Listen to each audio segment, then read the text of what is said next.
What is going on, guys? It is wrestleXtra here with some news. Join us now as we look at the wildest news stories and rumors you need to know, including WWE hints at John Cena's last ever opponent. The real reason SmackDown had two different endings. Did WWE pull a match from Clash in Paris?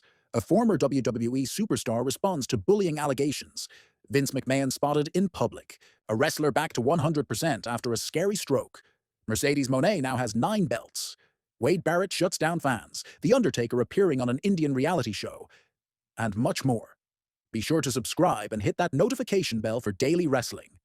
Now, first story looks at WWE hints at John Cena's last ever opponent. At top of today's news is a rumor about who John Cena will face in his final match before he rides off into the sunset. You may recall previous talks about Gunther squaring off against the 17-time world champion for Cena's final match. But last night's SmackDown featured a segment that has many speculating on Cena's final foe. In case you missed it, Drew McIntyre spoke with Logan Paul about his Clash in Paris match against Cena, telling the Maverick that the Super Cena 2010 is no more. He also mentioned that he wants to take revenge on John Cena by any means, saying, "Whatever it takes." WrestleFeatures also chimed in, mentioning that Drew is 100% Cena's final opponent. Obviously, that isn't confirmed in any way, but at this point, it seems more than likely. But John Cena also ran down his own list of potential opponents, including AJ Styles and Dominic Mysterio, and Jacob Fatu before he hangs up his boots. But whether he gets to do so is another question. Right now, Cena only has 10 dates left. In fact, he took to Instagram to post a photo of Lionel Messi, who is synonymous with the number 10. Next up, the real reason that SmackDown had two different endings. Last night's episode of SmackDown broadcast live from Dublin's 3 Arena concluded with an ending that didn't actually air in the USA.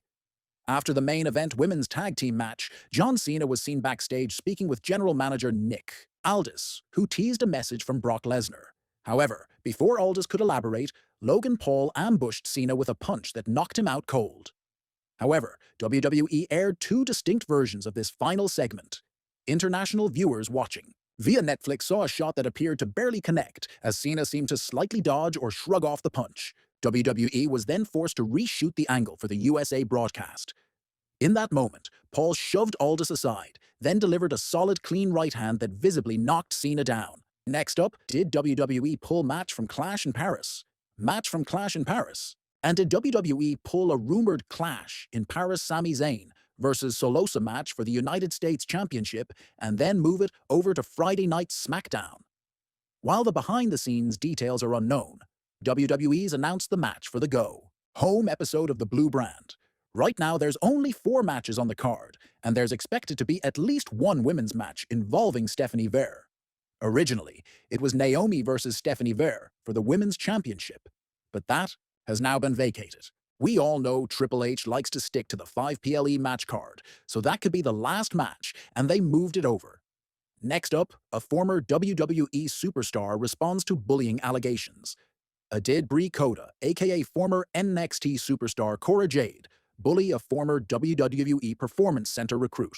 Alexis Lair, who trained at the WWE Performance Center from 2022 to 2023, recently accused Jade of bullying her during a time at the PC. She discussed a WWE run when she appeared on that one-time podcast. What do you think of Roxanne Perez? Okay, everybody thinks I hate her. I don't. She actually helped me with a few of my moves, and I think she's a really sweet girl, I think. No, but she was friends with this girl named Cora Jade, who was really mean when I was there and was one of the main bullies that I had to deal with. According to her, she said I was confused. Like, why do we have beef? It's because she texted me and told me to do something. I told her that I wasn't going to do that respectfully. She asked me to take down a TikTok. I was like, no. It was just, this is what I did at work today. She's like, you're exposing the whole industry. I wasn't. I did not give away anything, kayfabe. It was just, this is a fight. We're planning out our fight. But I didn't say I was planning it with my competition. We all collaborate with each other. Alexis hauled off on Jade during her interview, saying she was but hurt that she couldn't control me and she wanted to slander me. She had been there longer than me, but there was no reason why I would respect her, because she didn't do anything to be respected. She didn't come to introduce herself to the new people.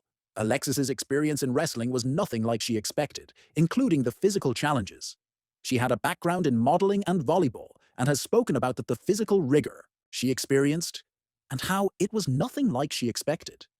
If her story is accurate, her time interacting with Jade didn't help things either. However, Jade is painting a much different picture and tweeted, "I shouldn't be giving this girl an ounce more of my energy, but this will be the one and only time I speak on this. And if you know, you know." This girl came into the PC and immediately had heat with everyone for being disrespectful on more than one occasion. I texted this girl trying to help before a heat got worse that had already traveled up to the main roster before she even had a match. I'll go ahead and post the screenshots. Myself, she chose to basically tell me to F off, and then continue to get heat for weeks only until multiple main roster talent members spoke to her as well. She decided to come up to me and apologize. Now, while Koro J claims that she accepted the apology, she denies any bullying that occurred. I spoke to her maybe 5 times total, if that blunt to a fault sometimes.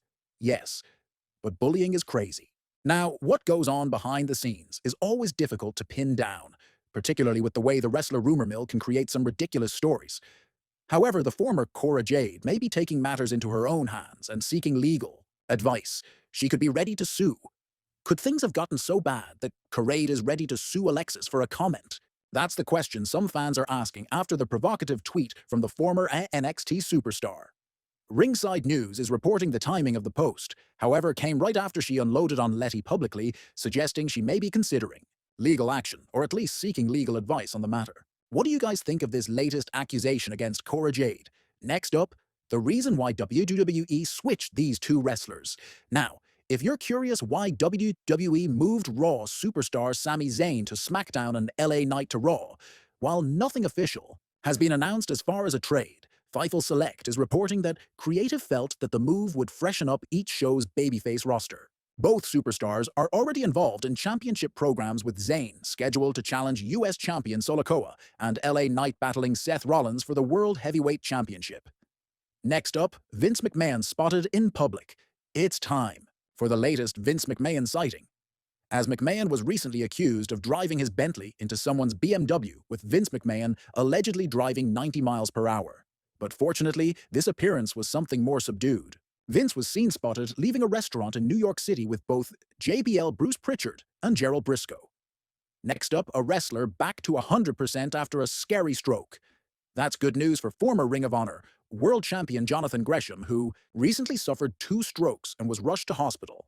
Gresham's wife, NXT superstar Jordynne Grace, updated fans during an interview with Adrian Hernandez, revealing that her 37-year-old husband is fully recovered for everything except wrestling. She also discussed how scary the situation was. It was very scary. He's actually bounced back incredibly well. He's at 100%. He's cleared right now to do pretty much everything, like work out, everything besides wrestle. It's insane. And I said the same thing. Grace revealed that a doctor's told Gresham that his age is the reason he bounced back so fast. As for why he suffered a stroke, they're really now just trying to figure out why this might have happened. But this is the whole thing of like, maybe we'll never know. Maybe it was just a co-complication. Sometimes these things just happen. That's great to hear that Jonathan Gresham has now fully recovered, and hopefully we'll see him back in the ring very soon. Next up, Wade Barrett shuts down fans. The SmackDown color commentator Wade Barrett apparently had zero tolerance for certain fans during last night's episode of the Blue Brand. Fans were chanting in the arena, "You can't wrestle directly to JC Mateo," which is actually insane since JC Mateo actually competed in the Olympics. Barrett mentioned on commentary, "Listen to these idiots. They're chanting, 'You can't wrestle.' This guy wrestled in the Olympics, you dummies." Sometimes crowd chants really need to be put on mute. Next up, Mercedes Mone now has 9 belts. Now at the Discovery Wrestling Scottish Women's Championship. To AW talent Mercedes Mone's ever-growing collection of championships. Sports Illustrated has reported that Mone beat Emerson Jane at the recent RevPro Global Wars UK event. Mone has 9 titles now with them, noting Mone was already the RevEP Pro Undisputed British Women's Champion, AWTBS Champion, Owen Hart, Foundation Women's Tournament winner, CMLL World Women's Champion, EWA Women's Champion, Primetime Wrestling Women's Champion, and Bestiae Women's Champion. Together, the belt collectively spans 7 countries. Now, she adds Scotland to a widening territory. Mone's collection of belts may be impressive to some, but former WWE superstar Lance Storm isn't so sure, commenting, "I think there's a younger generation that just thinks more belts, more belts, more belts. Everything's great. She's got 27 belts, but I think there's people like you and I who belts are supposed to be prestigious. And an AW championship or a Ring of Honor championship has a degree of prestige, but if you never heard of the promotion, never heard of the belt, never heard of the women she defeated, then it just starts to delve into comedy." Now, Storm isn't alone in this sentiment, as most fans would be lucky to identify any of Mone's titles. Now, there is a case to be made that she adds prestige to the promotion she holds the title in, assuming, of course, she defends it regularly. Next up, a former WWE Women's Tag Champion talks return. Could former WWE superstar Aaliyah find herself in a WWE ring? Aaliyah captured the WWE Women's Tag Team Championship with Raquel Rodriguez, recently spoke with PW Mania, and discussed an in-ring return. "Oh yeah, the multi-million-dollar question. I bring a lot of experience and versatility to the table. At this stage, I can work as a babyface, heel, or in a supporting role.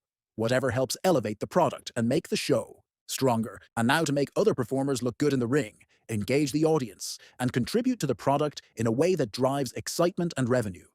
My goal is simple, to add value to wherever I'm needed, and help the roster shine at every level." As a 30-year-old, discuss the expenses involved for a female wrestler at her age. Health insurance, gym, chiropractor, massage, personal trainer, house, food, electricity, supplements, gear, hair, clothes, makeup, hotels, immigration lawyer, accountant, PR rep, rental cars, even the dog sitters. I live alone, so the bills really add up. And consequently, Aaliyah said that she needs the right offer to work at her best. Her career dates back to 2013, including a WWE career from 2015 to 2023. Do you think Aaliyah will ever return to the WWE ring? And finally, The Undertaker appearing on an Indian reality show. And last but not least, The Undertaker is retired from wrestling, but he's as popular as ever, as seen by the recent announcement that he'll appear on the Indian reality show, Big Boss. The Times of India is reporting wrestling legend The Undertaker is reportedly in talks to appear on Big Boss in 2025. Rumors suggest he will join as a wild card entry for a week-long stay, hosted by Salman Khan in the 19th season of the reality show. The show is similar to Big Brother, and it's believed that Taker will pocket some serious bank when he appears. But there you have it, folks, the wildest news stories and rumors you need to know. Be sure to leave your comments down below, and I'll see you next time with some more wrestling content.